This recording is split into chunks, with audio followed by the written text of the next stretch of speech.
2 penalties, a safety car that refused to come in, and a Ferrari 1-2 at Silverstone that existed for about 90 seconds, then vanished because a screen showed a message it was never supposed to show.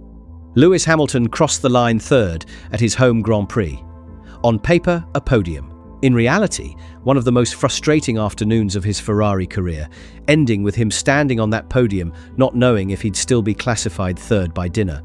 So how did Ferrari's plan to grab second place turn into Hamilton stuck in third, on fresh tyres he never used, facing a drop to 14th? Start at the decision that set all of it in motion, lap 48 of 52. Max Verstappen loses the rear of his Red Bull at Stowe, one of the fastest corners in the world, and beaches it in the gravel. Out of the race, a lot of swearing on the radio, the safety car comes out. Now Ferrari has a choice to make in about 4 seconds, and this is the part that flew by on the broadcast. Leclerc is leading, Hamilton is running second, right behind him. Both Ferraris dive into the pits for fresh, soft tyres. George Russell, in the Mercedes, stays out on old mediums. That pit stop cost Hamilton second place on the spot. Russell drove past the pit lane and inherited the position. On the timing screen, Ferrari had just demoted their own driver from second to third on purpose, because they were betting on a restart. If the race went green for a final lap, Hamilton would be on brand new soft tyres, and Russell would be defending on worn mediums that had already picked up a slow puncture earlier in the afternoon. That is not a small advantage. That is a driver with a hammer lining up behind a driver with a headache. One green lap, and Silverstone could have watched Hamilton take Russell for second and hand Ferrari a 1-2 at the British Grand Prix. The stage was set. Ferrari just needed the lights to go green. They never did. And the reason is a rule most fans had never heard of until about an hour ago. Here is what happened in the final 3 laps, second by second. Because the timing is everything. With the safety car leading the pack, race control needed to clear the backmarkers out of the way so the leaders could fight cleanly at a restart. Standard procedure. On lap 50, the lapped cars were told to unlap themselves and drive around to rejoin the back. Then on lap 51, the information screens flashed the message the whole grid was waiting for. Safety car ending. To every driver, every pit wall, every commentator, that meant one thing. Green flag coming. 1 lap shootout. Go. Ferrari's gamble was about to pay off. Except that message was a lie, not a decision, a bug. It was never supposed to appear. It flashed onto the screens because of a software error in the timing system, nothing more. The message told everyone the race was about to restart. The software was simply wrong. And underneath the glitch sat the rule that actually governed the finish. Article B 5.13.5. It states that 1 full lap must be completed after the unlapping procedure before the safety car is allowed to pit. The order for the lapped cars to unlap went out as the safety car crossed the line to begin lap 51. By the letter of that regulation, the earliest the safety car could return was the end of lap 52, the final lap.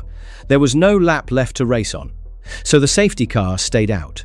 Leclerc crossed the line under caution to take the win, and the Silverstone crowd, well over 100,000 people who came specifically to watch Hamilton, started booing before the checkered flag had finished waving. A Ferrari 1-2 gone. Not to a rival's brilliant move, to a countdown that started 1 lap too late. And that is exactly the argument that lit up the paddock the moment the race ended. The criticism from the commentary box was immediate and blunt. Race control was never obligated to wait for the lapped cars to trundle all the way to the back of the queue before restarting. The regulations only require the field to proceed at a reasonable speed.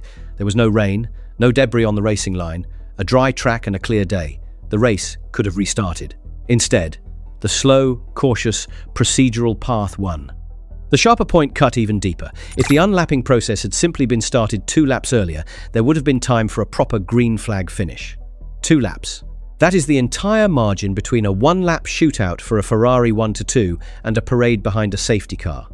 Now here is the irony that makes this genuinely hard to believe. After the disaster of the 2021 Abu Dhabi finale, where a race director improvised the safety car rules and effectively handed a championship to one driver over another, the sport built an automated software system for exactly this situation, so that unlapping procedures would be handled consistently by the book. No human improvisation ever again.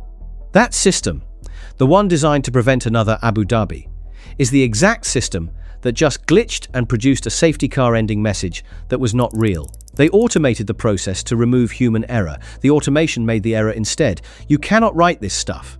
But to understand why losing that restart stung this badly, you have to see what Hamilton had already survived just to be in position for it. Because the safety car was the second time the FIA shaped his race. The first came before he had completed a single lap. The lights went out to start the Grand Prix, and Hamilton launched. A great start, on the face of it. He and Leclerc both surged past pole sitter Kimi Antonelli Ferraris into first and second, the home crowd roaring. The sensors saw something the crowd didn't. Hamilton's car had moved a fraction before the lights went out. A jump start. The evidence was almost forensic. After the third red light came on, and before the start signal, the car moved. You could see it in the yellow Pirelli lettering on the tyre, rotating upward and forward before the lights went out. The fact that the movement was tiny did not matter. Any movement in that window is a false start. Breach of Article B 5.11.1. 5-second penalty. 5 seconds does not sound like a death sentence. Watch how it plays out. Hamilton had to serve those 5 seconds at his pit stop, held stationary before the mechanics could touch the car. A stop that should have taken around 2.5 seconds took 8.8. He came out swallowed by traffic. And here is the detail the broadcast did not tell you. Ferrari deliberately chose not to inform Hamilton about the penalty before he pitted. He found out the hard way. Although to his credit he admitted afterward that he already knew. He had felt himself move. So now Hamilton is buried in the field, penalty served, at the one race on the calendar he wants more than any other. And this is where the afternoon actually got good, because he refused to accept it. What followed was the best wheel-to-wheel racing of the entire Grand Prix, and Hamilton was in the middle of all of it. Early on, he played the perfect team game, sitting behind Leclerc as a buffer, absorbing the pressure so his teammate could build a gap out front. He was not thrilled about it, complaining over the radio about front left graining eating his tyre. Antonelli finally forced his way past him at Copse on lap 11. But the fight that stuck in everyone's memory was Hamilton against Russell. Hamilton threw everything at him. Around the outside of Copse, pinned through the terrifying sequence of Maggotts and Beckett's, around the outside of Brooklands, move after move. And every single time, Russell used a trick of the 2026 cars, saving up battery deployment to fire himself back past on the following straight. They call it yo-yo racing. Hamilton would outdrive him through the corners, Russell would outpower him on the straight.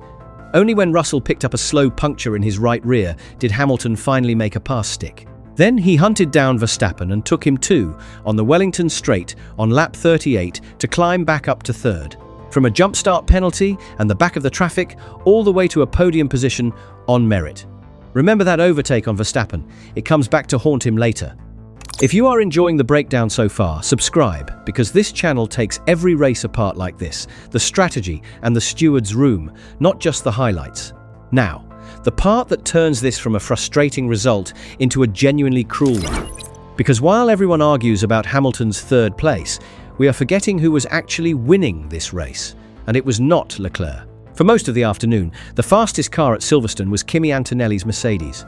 The 19-year-old championship leader had started from pole, and after the pit stops shook out, he had 10 laps of fresher tyres than Leclerc and a gap to close. He ate into it fast. By lap 41, the gap to Leclerc was down to 3.1 seconds and shrinking. The win, to everyone watching, looked inevitable. Then Antonelli's voice came over the radio. Something was broken on the car. The front left wheel shield on his Mercedes had dislodged. That is a piece of bodywork that manages the airflow around the tyre, and when it goes, it wrecks the car's aerodynamic balance. He dived into the pits for a new front wing and tyres. The loose part could not be fixed until he came in yet again. 3 stops in total. The driver who had the win in his hands dropped to 10th on the road, and after a 5-second penalty of his own for repeatedly running wide over the track limits, he was classified 16th. The championship leader. Robbed of a near-certain win at Silverstone by a loose piece of carbon fibre. His title lead over Russell, once comfortable, sliced down to 25 points. That, on its own, would have been the headline on almost any other Sunday. But this Sunday belonged to the stewards. And they were not done with Hamilton yet. Roughly 40 minutes after the race, the FIA summoned car number 44 and a Ferrari representative to a hearing, citing a potential breach of Article B 1.8.4. That is the rule requiring drivers to demonstrably slow down when passing through a sector where yellow flags or a virtual safety car are active. It exists to protect the marshals standing next to a live track. The FIA treats it as close to sacred. So what did Hamilton allegedly do? Cast your mind back to that overtake on Verstappen, the one on lap 38. Right around that moment, Nico Hülkenberg's Audi had stopped near the pit straight, triggering a virtual safety car. And the accusation is that Hamilton was gaining and passing cars during a period when he was supposed to be backing off. You could hear it in the radio traffic from the car running right behind him. Lewis is overtaking everyone. Overtaking everyone. That driver then pitted and dropped to fourth. His frustration on the radio became a piece of evidence. Now do the math on what a second penalty would mean, because this is where annoying becomes catastrophic. The race finished under the safety car, which means the entire field crossed the line, bunched nose to tail. Hamilton finished third, but only 0.7 of a second ahead of the cars behind him. Add a 5-second penalty to a gap that tight, and he does not drop a place or two. He drops from third all the way to 14th. The podium does not just shrink, it disappears, and so do almost all the points. Hamilton knew it. Standing in front of the cameras, he did not sugarcoat a thing. A jump start, then a yellow flag. When it rains, it pours. He had already been to see the stewards, had no answer yet, and expected the worst. He thought he would probably lose the podium, and he said so out loud. So let's answer the question the title asks, honestly, because the honest answer is more interesting than the outrage. Did the FIA target Lewis Hamilton at his home race? No. And the details do not support that story, however much a chunk of the internet wants them to. The false start was real. He moved. He admitted he moved. The sensors and the onboard footage agree. The safety car finish that killed the 1-2 did not single Hamilton out either. It denied everyone a green flag finish, cost the fans their shootout, and was caused by a software failure and a rigid reading of the rulebook, not by anyone deciding to punish a Ferrari. And the yellow flag investigation is a consistency question, not a vendetta. Just a week earlier, Russell was investigated for almost exactly the same kind of thing under yellows in Austria, and he was cleared. Whether Hamilton meets the same standard is the steward's call, and it is a fair thing to ask. But here is the flip side, and it is why this one hurts. Fair does not mean it was not brutal. Add it all up, a jump start that buried him. A comeback drive through the whole field that should have been the story of the day. A strategic gamble that lined up a 1-2 and then got erased by a glitch in the exact system built to prevent glitches. And a podium hanging by a thread over a rule his own championship rival got waved through on 7 days earlier. That is not a conspiracy. It is just a genuinely rotten afternoon, stacked higher and higher until it stopped being funny. And if this all feels familiar at Silverstone, it should.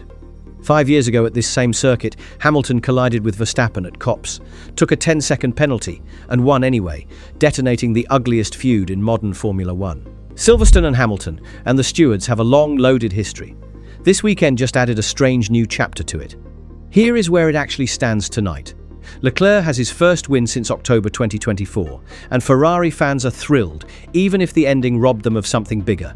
Antonelli leaves his pole weekend with 16th place and a title lead cut to 25 points over Russell.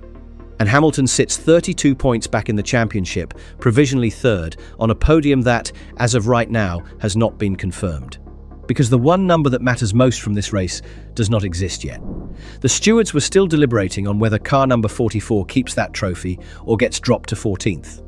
A weekend that gave Ferrari a win, gave Hamilton a fight, and gave the sport's own software a starring role it never wanted, might not even have a final result until long after the crowd goes home. So the real question is not whether the FIA robbed Hamilton. It is whether a sport, this obsessed with millimeters and milliseconds, can keep letting its biggest moments get decided by a rulebook clause and a line of broken code. Silverstone won't be the last time. It is just the loudest, so far.